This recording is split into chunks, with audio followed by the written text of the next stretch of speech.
আরেকটা কুফুরি, নব্য কুফুরি, নব্য নাস্তিকতা আরেকটা হলো যে ধর্মের বেলা আমাদের উদার হতে হবে। কি হইতে হবে? উদার হইতে হবে। আমার সবচেয়ে আশ্চর্য লাগে এই নসিহতগুলা কারা করে? যাদেরকে মাটিতে শোয়া পেটের উপরে একটা পাড়া দিলে শুদ্ধ করে সূরা ফাতিহাটাও বলতে পারবে না।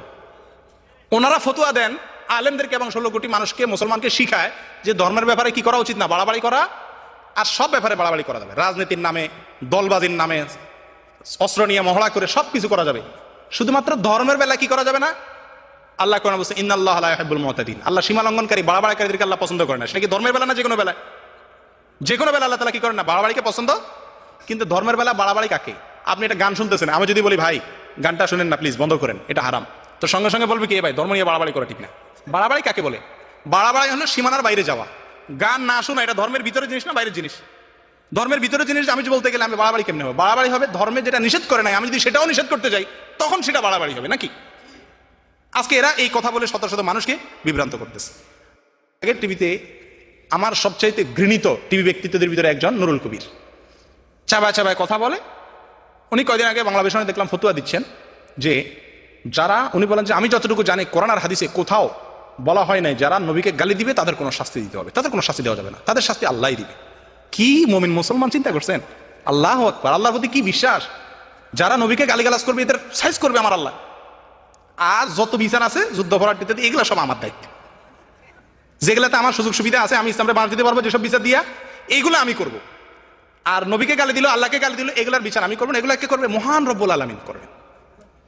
কোরআনে কারিমে আল্লাহ তাআলা স্পষ্ট ঘোষণা করেছেন 4টি শাস্তি আল্লাহ তাআলা জজকে বাইসে দিয়েছেন, 4টার ভিতরে একটা জজ নির্বাচন করবে। আল্লাযীনা ইউহারিবুনা আল্লাহ ওয়া রাসূলাহু, যারা আল্লাহ এবং আল্লাহর রাসূলের বিরুদ্ধে বিদ্রোহ ঘোষণা করবে। অমুসলমান হওয়া এক জিনিস, আপনার অমুসলমান হয়েছেন আপনারটা নিয়ে আপনি থাকেন, কিন্তু আপনি আল্লাহ এবং আল্লাহর রাসূলের বিরুদ্ধে যুদ্ধ ঘোষণা করলেন, গালিগালাজ করতেছেন, কটাক্ষ করতেছেন, তা আপনার বিরুদ্ধে আল্লাহ তাআলা 4টি শাস্তি রাখছেন। 1 নম্বর ছুলে চড়িয়ে মৃত্যুদণ্ড, 2 নম্বর সাধারণ মৃত্যুদণ্ড, 3 নম্বর হাত পাও কাটা বিপরীত মুখ থেকে, এক হাত এক পাও, 4 নম্বর দেশান্তর করা।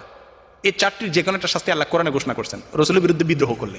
ভাই আবু লাহাব, রাসূল আকরাম সাল্লাল্লাহু আলাইহি ওয়াসাল্লাম যখন আল্লাহ তাআলা কোরআনে আয়াত নাযিল করলেন ওয়ানজির আশিরাতাকাল আকরাবিন, আপনি আপনার নিকট আত্মীয়দেরকে সাবধান করেন, তখন রাসূল আকরাম সাল্লাল্লাহু আলাইহি ওয়াসাল্লাম প্রথম প্রকাশ্যে ইসলামের প্রচারের জন্য কোথায় উঠেছেন? কোথায় দাঁড়াইছেন?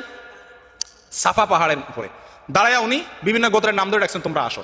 সেখানে সবাই আসছে, তার ভিতরে আবু লাহাবও আসছে। তখন সবাই বলল তুমি আমাদেরকে কি বলার জন্য ডাকছো মোহাম্মদ? উনি বলেন যে আমি যদি তোমাদেরকে বলি পাহাড়ের পিছন থেকে শত্রু আসে তো তোমরা বিশ্বাস করবা? বলো হ্যাঁ অবশ্যই বিশ্বাস করবো। কি করবা? বলে এটা থেকে আত্মরক্ষার চেষ্টা করবো আমরা। রাসূল আকরাম সাল্লাল্লাহু আলাইহি ওয়াসাল্লাম বলেন যদি আমাকে বিশ্বাসী করে থাকো তো তোমাদের এই জীবনের আড়ালে, এই জীবনটা একটা পাহাড়ের মতো আড়াল হয়ে আছে, আখিরাতকে দেখছো না এই জীবনের কারণে, মৃত্যু হলে তখন দেখবা। এই জীবনের আড়ালে তোমাদের জাহান্নাম তোমাদের শত্রুর ভূমিকা অপেক্ষা করছে, সেটা থেকে বাঁচার জন্য তৌহিদে বিশ্বাস করো, আমার প্রতি ঈমান আনো। এই কথা বলার পরে আবু লাহাব রাসূল আকরাম সাল্লাল্লাহু আলাইহি ওয়াসাল্লামকে একটা গালি দিল।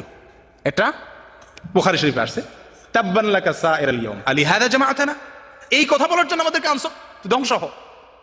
রাসূল সাল্লাল্লাহু বদদুয়া দিয়ে কি বললো? তুই ধ্বংস হ। কোরআনে কারিমে অসংখ্য কাফেররা আল্লাহকে গালি দেওয়ার কথা বলা আছে, তার বিপরীতে আল্লাহ কোনো গালি ঠিক না, আল্লাহ সম্পর্কে অনেক কটূক্তি করছে, তার জবাব পাল্টা আল্লাহ তাআলা খুব একটা দেন নাই।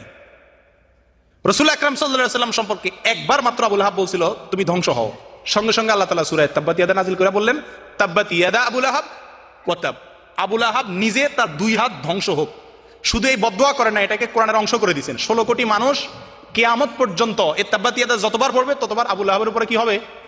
সে আমার রাসূল সাল্লাল্লাহু আলাইহি ওয়াসাল্লামকে গালি দিয়েছিল কয়বার, বদদুয়া করছিল, তার জবাবে আল্লাহ তাআলা সূরা তাব্বাত ইয়াদা নাযিল করায়া কোটি কোটি মানুষের মুখ দিয়া কিয়ামত পর্যন্ত তার জবাব দিতে আছেন।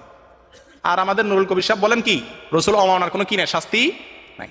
সম্মানিত ভাইরা, আমি কথা গোছায় আনতেছি। এই ধরনের নাস্তিকতাপূর্ণ কথা, বেঈমানদের কথা সীমার শেষ পর্যায়ে চলে গেছে, সীমা লঙ্ঘন করে গেছে। এদের কুফরিগুলোর ভিতরে একটা তো ধর্মনিরপেক্ষতা, আর হলো ধর্ম নিয়ে বাড়াবাড়ি করা ঠিক না। আপনি যে কোনো হারাম কাজের ব্যাপারে বলতে চান যে এটা হারাম কাজ, সঙ্গে সঙ্গে বলবে ধর্ম নিয়ে বাড়াবাড়ি করিও না। যারা এটাকে বাড়াবাড়ি করার কথা বলছে, করে এটাকে অন্যায় মনে করতেছে, তারা নিঃসন্দেহে কুফরি করতেছে, কারণ হারামকে হালাল মনে করা কি কুফরি।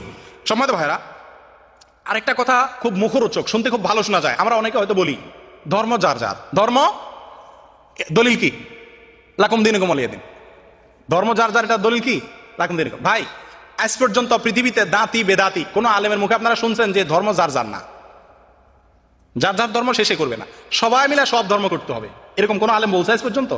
তাহলে এটা বলার অর্থটা কি? যার যার ধর্ম শেষে করবে, এটা তো আমরাও বলি, তাহলে এটা ওদের মুখ থেকে বলা দরকার কি? এটা ওরা একসময় এটা বলতো। গত পূজাতে এবং বিভিন্ন অনুষ্ঠানে রাষ্ট্রের সর্বোচ্চ, সরকারের সর্বোচ্চ পর্যায়ে থেকে বলা হয়েছে কি, দুর্গা পূজায় সবাই একাত্ম হয়ে গেলে ধর্মনিরপেক্ষ বাংলাদেশ গড়া যাবে।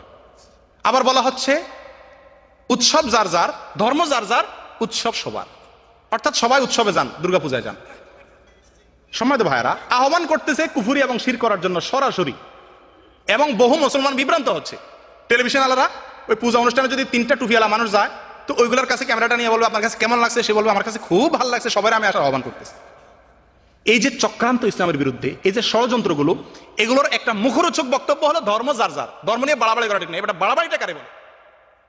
আল্লাহর আইন লঙ্ঘন করবা, আমি সেটার বিরুদ্ধে বলবো, এটা বাড়াবাড়ি বলে? কোনটা বাড়াবাড়ি আর কোনটা সঠিক, এটার ফতোয়া দিবে ওলামা একরাম। কিন্তু আজকে ফতোয়া দিচ্ছে কে? নাস্তিক এমপিরা, নাস্তিক টিভি টকশোরা, হিন্দুরা, তারা ফতোয়া দিচ্ছে। সম্মানিত ভাইরা, এইসব কথা থেকে বিরত থাকবেন। অনেকে মনে করেন ধর্ম যার যার, ধর্ম নিয়ে বাড়াবাড়ি করা ঠিক না। এই কথাগুলো কালিমাতুল হক নুরিদা বিহাল বাতিল, কথাগুলো সত্য কিন্তু মতলব খারাপ।